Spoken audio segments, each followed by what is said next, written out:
All right, guys, let's talk a little bit of why a CRF250L Rally. Why not the 300? Well, that's going to kind of come down to some price points, but why I chose the CRF250 Rally is not because it's a budget bike. And one would think, boy, especially when you look these up, you're like, hey, a budget bike. Let's do a budget bike build. Well, that is not what you should be thinking if you're thinking about building up one of these. And why do I say that? I say that because just say you get it for 4,500 bucks, you're going to be into this about 7,500. I'd say minimum. We're probably north of that. Let's just talk about why. And this comes down to a decision of a buy or build, and what do you want to get. So you can go out and buy an adventure bike. You can go out and buy a trail bike. If you're a beginner, you can go buy one of these and be happy with it bone stock. If you're more an advanced rider, and a lot of people tend to go to things like the KTM 690 or the Husqvarna 701. A lot of people started out going to the R1200 GS, or the R1250 GS now. KTM's lineup of the 1290 Adventure R. Well, the problem with all of these choices is that weight is such a factor. I ride a KTM 1090 Adventure R. Before that, I had a R1200 GS Adventure. Before that, I had a KTM 1290 Adventure R. Before that, I had a KTM 1190 Adventure R. Before that, there's so many. The list goes on. You name the brand, I've kind of had them all. Lucky enough, I had a dealership, so I was able to just buy one, try it, sell it, buy one, try it, sell it. And the 1090 was my favorite bike of all time. This is replacing that. Big pause. This is replacing that because what I've decided to do is kind of limit what my adventure riding is, right? So I'm going to do adventure riding and I'm going to do touring. I'm not going to try and do them both on one bike. So instead of having one bike, I'm going for two. So I wanted to lighten as much as I possibly could. I ride a little bit harder, more aggressively than maybe I should when I'm on a bigger bike like that. And my fear is to get stuck out somewhere. I have the bike fall on me. It's a 500-pound motorcycle laying on me, and I can't get it off me, or I can't lift the motorcycle. I drop off an edge, and I'm really just stuck. The light adventure bike, and it's not a light dirt bike. This would be heavy for a dirt bike, but light for an adventure bike. That's why I chose this bike. Now, the platform itself, when you buy it as sort of a budget bike, it is undersprung, so it's super, super soft. So I replaced the suspension. I put an Öhlins rear shock in it.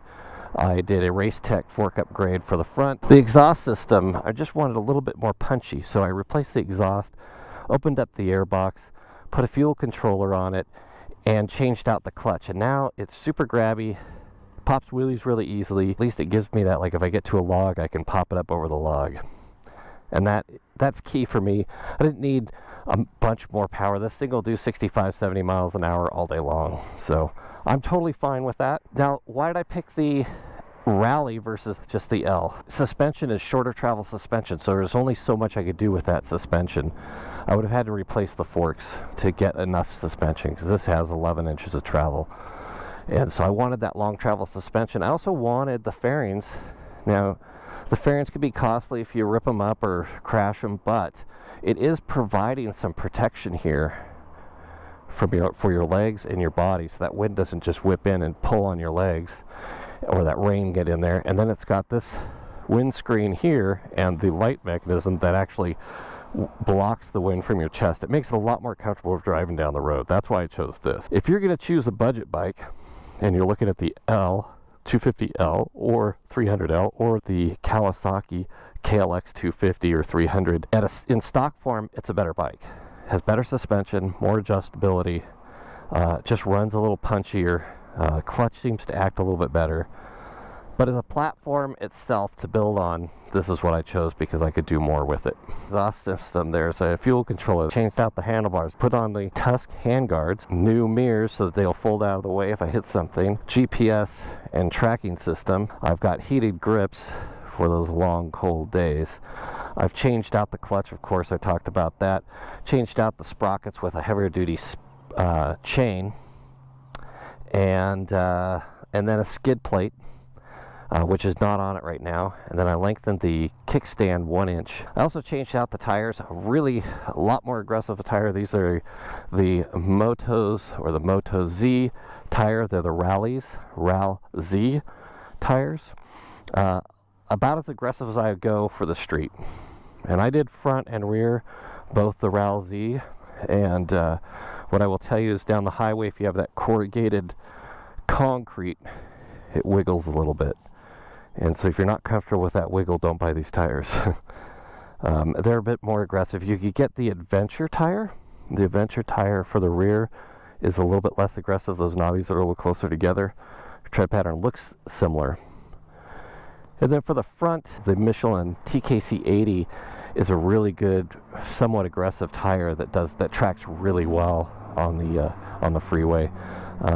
That's usually my go-to, but I wanted to try these out. We've added a rear rack on this bike, and then you'll notice this little thing right here. This is for my Rotopacks. We have a 2.7 gallon tank on this, which is a little bigger than just the standard 250L, but it's still not enough. You're at 160, 180 mile range, and I need to be about 250.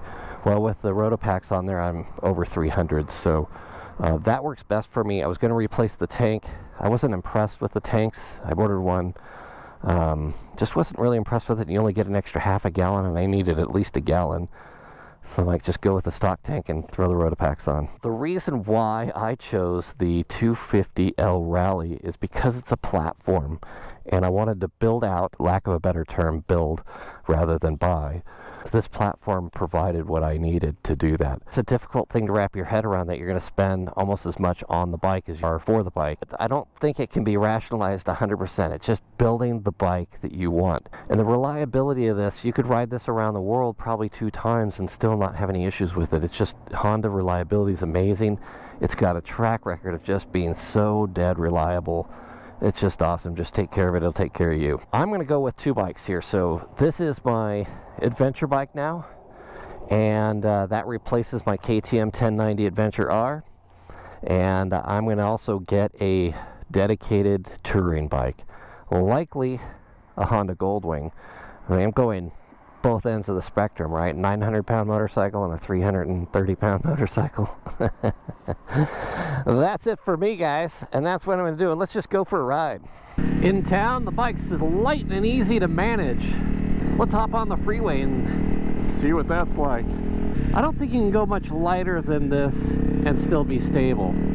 See if we can merge on in here somewhere.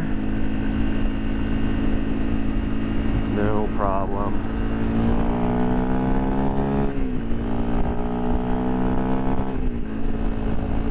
Go 70, that's no problem. It's not working very hard.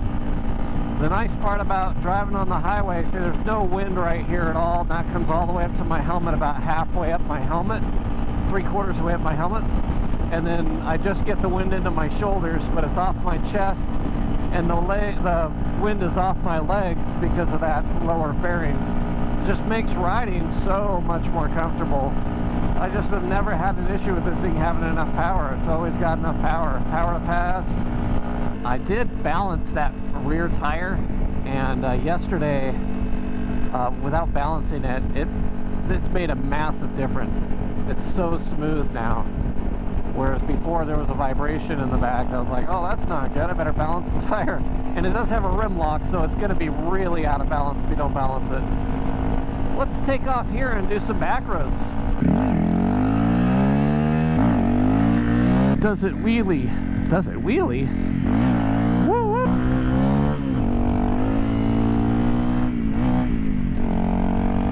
Yeah, that's it, wheelies. A windy road.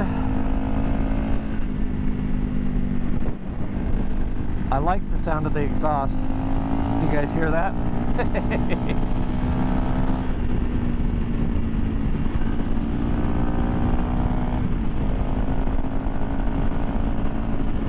It's not overly loud, and actually cruising down the freeway, it's not super annoying. It's not quiet, but it's not super annoying. I put the Two Brothers exhaust on the last one of these I had. Oh my God, was that so loud. You couldn't, riding down the freeway, or just, it was busting your ears. I mean, just your ears would, the droning sound would reverberate inside your eardrums, and it would hurt. This one, you hear it, it's fine. It's not that loud. It handles well. It handles the freeway just fine. What doesn't it do? Well, it doesn't do much more than 80. If that's your concern, there you go. That's probably what it doesn't do. But I will tell you, so all the adventure bikes that I've had, my top speed, because I keep this computer on all my adventure bikes, and so my top speed is 109 miles an hour, and I think that was somewhere in Mexico. So one time in the last 15 years, I went 109 miles an hour. I don't really want to go that. There's no need, there's no reason. I use dirt tires for the most part on all my adventure bikes because I get really out there in the dirt. So I'm not going to be going really fast. There you have it. As you can see, it's still too muddy to go exploring off-road. It's been just a real rainy season here. And so we're waiting for things to dry out. It looks like we got about 4 or 5 days of some sunshine. That ought to dry things out a bit, and we'll get some dirt action in. I am so excited to get out and try some of the dirt trails. I'm probably going to get into some single track because I'm on such a light bike now. I'll go do some adventures down some single track, which would be awesome. And can you imagine just how much easier it's going to be on the trails with a 300-pound motorcycle versus a 500-pound motorcycle? It's gonna be, I'm gonna have energy like there's no tomorrow at the end of the day. It's just gonna be awesome. Left or right, guys? Right's towards town, left's not. And left it is. Well, guys, I just want to go for a ride, so I'm gonna catch you guys later. And down in the comments, let me know what you think of this bike build. Is this a good thing to do? Would it be good for you? That's me signing out. Hasta la vista.